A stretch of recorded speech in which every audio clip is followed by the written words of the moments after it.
I left London and joined the police fire service, this became my home.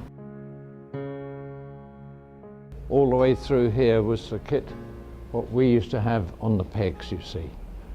We used to just come down the pole, in on the engine and so on. But it appears there's been a lot done here since I was here last, which was 1940, which is quite a few years back, I suppose.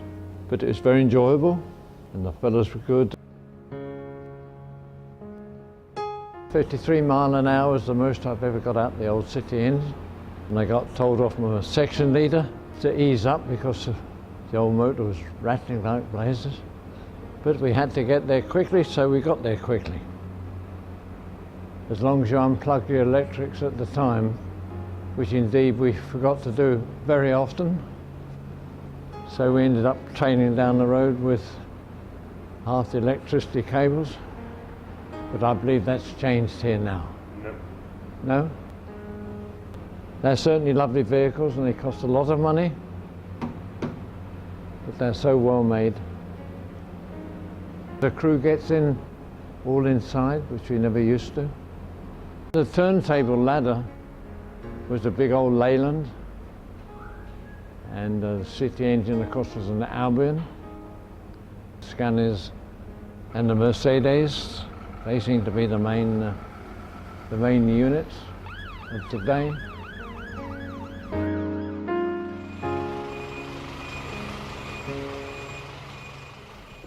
With the main gates, we done guard duty all night if we were on. Unfortunately, doing 24 on and 24 off. We had a Mrs. Hunt who lived in a caravan on the car park here. And she used to give us a call about 2:30 in the morning and make us some soup. And that's a blessing really, because the only way you kept awake was keeping your head on the cold wall.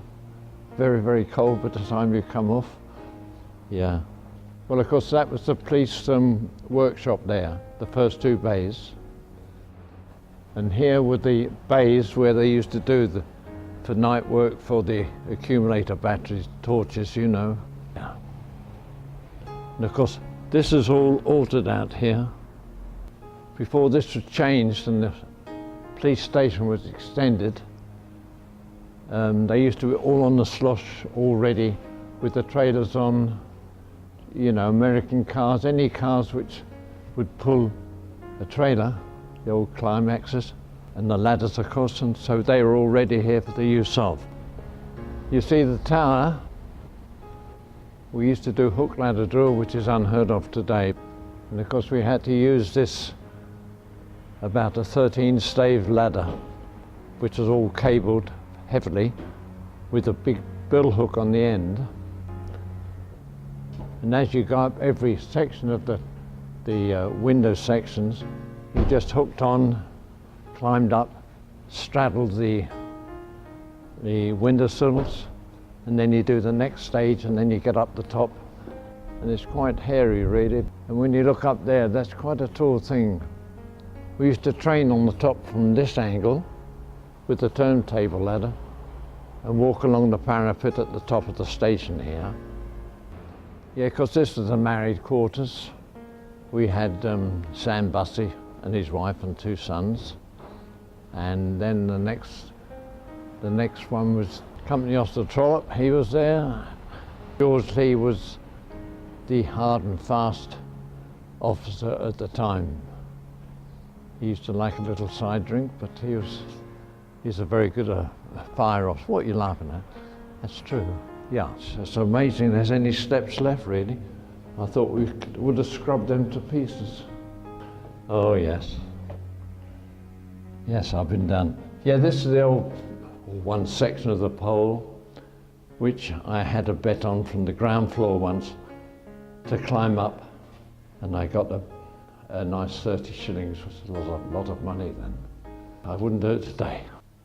I still think it's a shame to think that that's been made redundant, but of course your heart is speaking about this, because I had so many very happy memories here, and some of the crew were so good, which we became very friendly and very close-knitted. which of course a lot of them got killed, which is very sad. My word. I go through.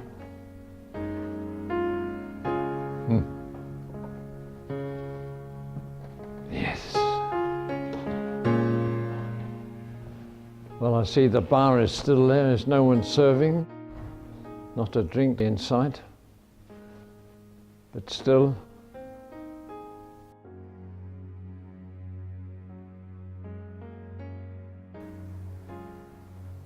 And of course we had the billiard tables and the snooker tables, which I see are still here. I have played snooker against a man by the name of Reed that evening. The bills went over and he went to the lads' club, but unfortunately he got buried up. And that was the last time I see him. 1 minute you're playing snooker together, next minute you left the world.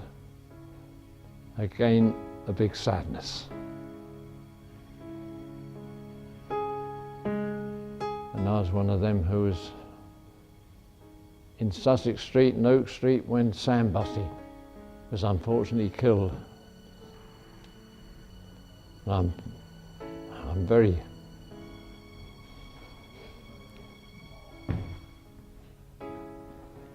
very proud to have known him.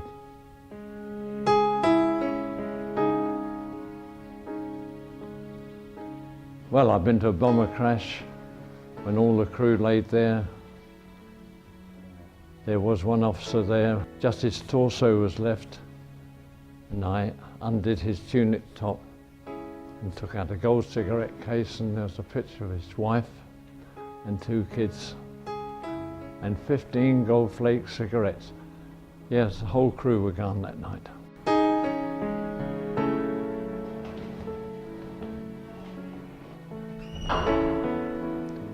Even just to climb the stairs seems quite hard work to what I used to do. I could do 2 or 3 at a time, but I'm afraid it's 1.5 now.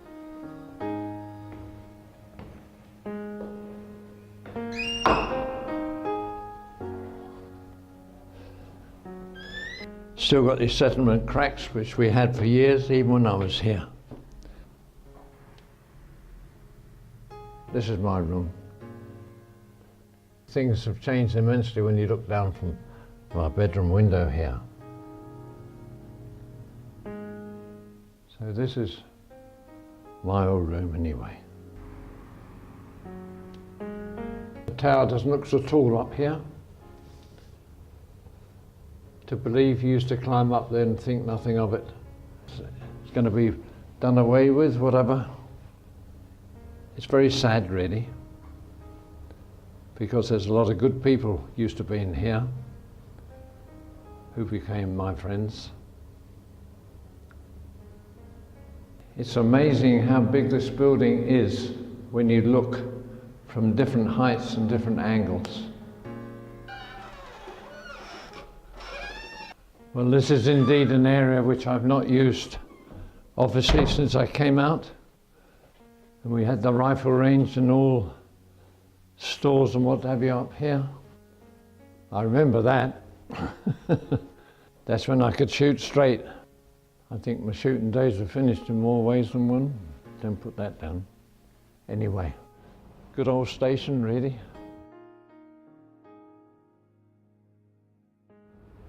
Sitting in the station as I am now, I just recall how all the happenings went on in here, and we enjoyed our life together as comrades and buddies, but we've still done our job seriously. And then of course along come the Blitz, and I was on one of the Austin with a trailer on the back, the new van type. We had a call to Sussex Street and Oak Street because bombs being dropped there. Sam Bussey then was my officer, and we took the unit down into Sussex Street and went in from St Augustine's direction. we parked up just past what is now called the Lathes, which is more or less in the same area as the Eagle pub, which I think is shut down now. And of course all the cottages used to be along there at that time, and they were all incendiaries which had gone through the roofs, and everyone was more or less alight. So we engaged ourselves with entering all the little cottages and putting the windows out to get rid of the curtains and the incendiaries, which is the best way to get rid of it all. And we had to go right the way through all those old cottages at the time. I went down to where all our equipment was, and I wanted an axe to break through a big door at the back. And on the way down there was a cluster of bombs were coming down. I didn't hear the one which hit Sam Bussey, or hit the building where Sam Bussey stood, but as I went flat next to the curb and the vehicle, away from that direction where Sam stood, I must be the last man to see him alive. I went flat and Sam stood there. And unfortunately, because he lost his life getting some horses out on the other side of Oak Street, which apparently had already been taken out. So that was a waste of a good life and a waste of a good officer. And of course I was buried up and I didn't know what had happened. My helmet had gone somewhere, and I lay between this vehicle, which was indeed blown open. And when I came round a bit, I realised I'd been hit. So what I'd done, my right arm, which has had shrapnel right through, I put that on my right arm, leg rather, and to stop the blood from flowing. I couldn't walk, so I went across on my knees to the other side of the road to a brick surface shelter which had the end blown off. But I crawled in there, and there was a lot of the old deers from the cottages were inside this surface bomb blast unit, and they all sat in there, which scared out of their lives, and they weren't young people. And I sat on the floor and just put my head against the cold wall to keep myself conscious. And I don't know what happened. I must have been there some while. I laid on a stretcher next to this gentleman, if he's still alive as far as I know. He was only a youngster then, and he had this big shrapnel in his back. So I faced his back, and he knew I laid there. We didn't get operated until about 4:30 in the afternoon, as far as my memory goes. But later on in life, someone said to me, there's a man wants to phone you, and that indeed was a young man who'd grown into a man, as I was.